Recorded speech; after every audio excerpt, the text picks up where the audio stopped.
Զրուցում ենք հոգեբան Անի Ապիտոնյանի հետ։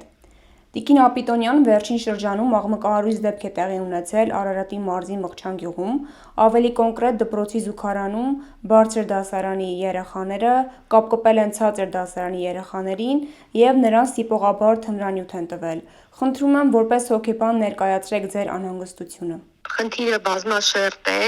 առաջին հերթին խոսենք նրա մասին, որ մեծահասակ ավելի մեծահասակ համարվող երեխաները անչափահաս հավանաբար բռնություն են կիրառում ավելի տարիքով փոքր երեխայի հանդեպ, սա արդեն բավականին լուրջ խնդիր է ու այնպես չէ, որ սա միակ դեպքն է, բայց հաջորդ մյուս կողմը, որ կարող ենք դիտարկել խնդիրը,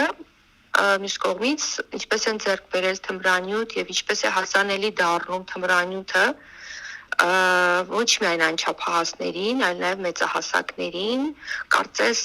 շատացել են նմանատիպ դեպքերը, անընդհատ լսում ենք այդ մասին, որ թմրանյութ են օգտագործում, նաև կարծես դեռահասների մոտ նույնպես ի հայտ է գալիս այդ երևույթը, դա շատ մտահոգիչ է եւ հավանաբար ավելի շատ սա հարց է ուղղված միգուցե ներքին գործերի նախարարությանը, թե ինչպես է տարածվում, միգուցե պետք է ավելի զգոն լինել դպրոցներում եւ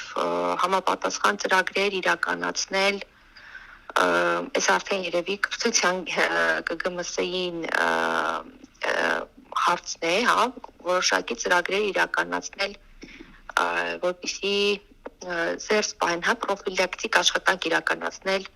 երեխաների հետ եւ բռնության հետ կապված դեպքերը նվազեցնելու, եթե լավ կլինի բացառելու համար եւ թմրանյութի հետ կապված այս խնդիրը լուծելու համար։ Այս ամենի ակունքը որտեղ է թաքնված։ Այդ տարիքում, դպրոցական տարիքում երեխաների մոտ սկսում է ձևավորվել սեփական վարքագծային մոդելը։ Եկեք հասկանանք, խնդիրը միայն այստեղ է, թե ամեն դեպքում ընտանիքի մոդելը ևս կարևոր է, այսինքն ընտանիքի դերը այստեղ։ Ընդհանրապես մարդը բազմաշերտ երևույթ է, եթե այդպես կարելի ասել, եւ իր վրա ներգործություն ունի եւ միջավայրը, եւ ֆիլմերը,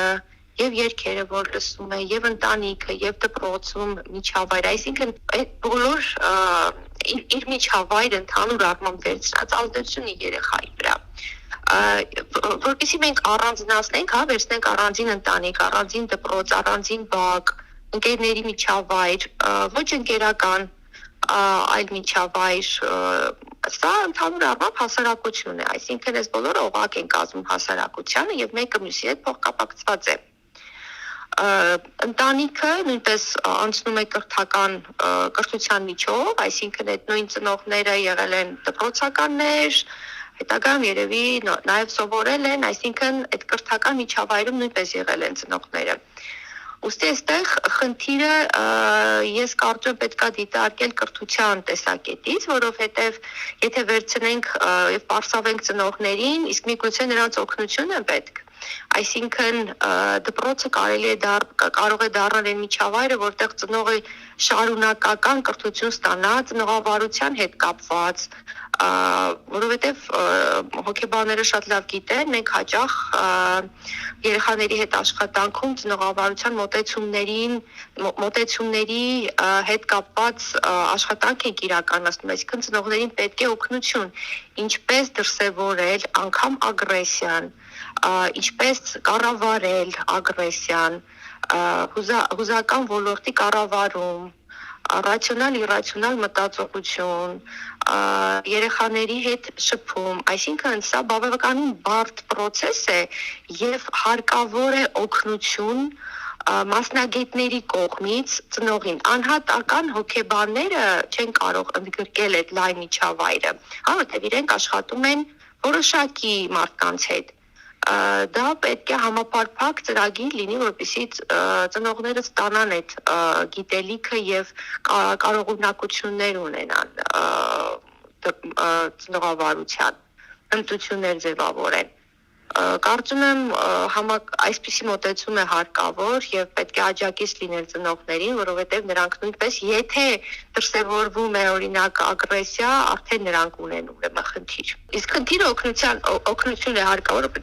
որպեսզի խնդիրը լուծվի։ Ինչպիսին է այստեղ ուսուցչի դերը։ Վերջին շրջանում ուսուցչի դերը սկսել է արժեզրկվել, ու խնդրում եմ այս համատեքստում նաև անդրադարձ անենք Մերձավանի դպրոցի դեպքին։ Ուսուցչի դերը բնականաբար շատ կարևոր է, որովհետև կրթող օղակներից մեկը ներկայացնում է դպրոցը, ուսուցիչը, բայց եկեք նայենք նաև ուսուցչին որպես նույնպես հասարակության անդամ, ով ընդգրկված է ողջ հասարակության մեջ տեղի ունեցող գործընթացների մեջ։ Եվ այստեղ շատ կարևոր է նաև ուսուցիչներին տրվող օգնությունը հոգեբանների կողմից, դպրոցի հոգեբանների կամ այնպիսի ծրագրեր իրականացնել, որոնք կոնկրետ գործիքակազմ կտան ուսուցչին եւ իր հուզական ես գիտեմ, որ իրականացվում են, այդպիսի ծրագրեր կան,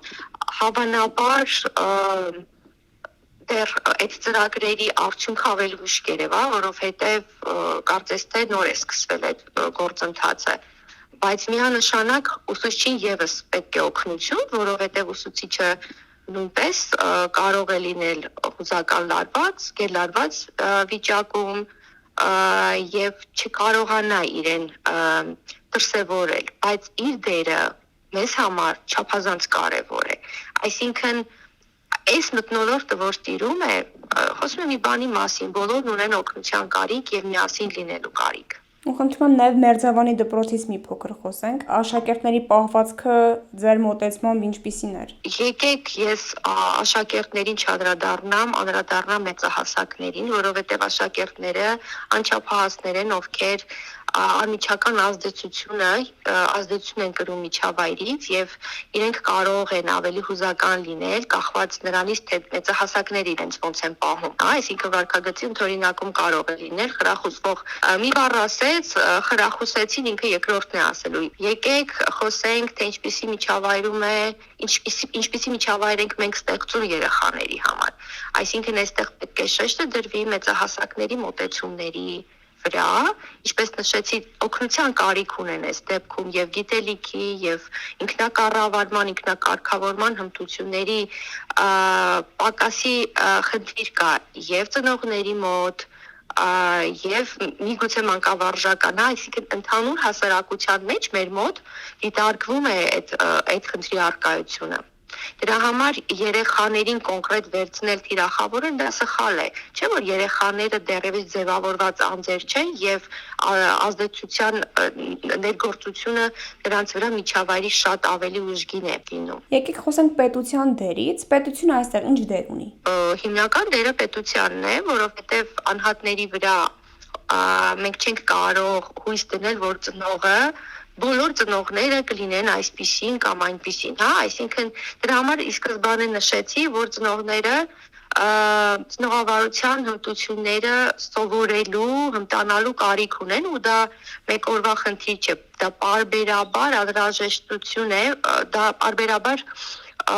իրականացվող ծրագիր պիտի լինի, որովհետև հեշտ չէ նաև ծնողներին։ Ինչու, որովհետև ծնող մարդը դառնում է եւ այդ գիտելիքը փորձառության միջոցով է ձեռք բերում։ Իսկ գոյություն ունեն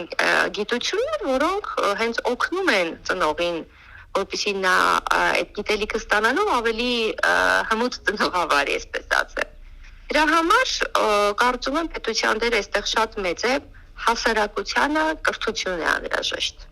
Պետության դերից խոսելով եկեք մատնանշենք, որ վերջին շրջանում, անչափահասների շրջանում ծեծկռտուկները եւ դանակահարությունները շատացել են, արդյոք պետական համակարգում բարձի թողի վիճակ չէ։ Հստակ չեմ կարող ասել բարձի թողի այդպես անուն տամ, բայց այն որ խնդիրը առկա է, այո, առկա է եւ դա խոսում է, եթե երեխաների մոտ այդ դրսևորումները շատացել են, դա խոսում է ընդհանուր հասարակության մոտ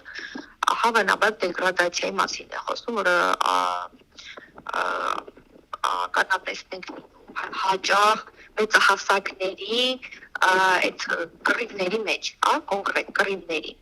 Այսինքն եթե երեխան դիտարկում է այդ վարքագիծը պարբերաբար, մեծահասակների մոտ դա ընդօրինակում կարող է արդեն դառնալ ընդօրինակվող վարքագիծ, որտիսի երեխաներին մենք կարողանանք ապահովել այնպիսի միջավայր, որ հնարավորինս նվազեցվի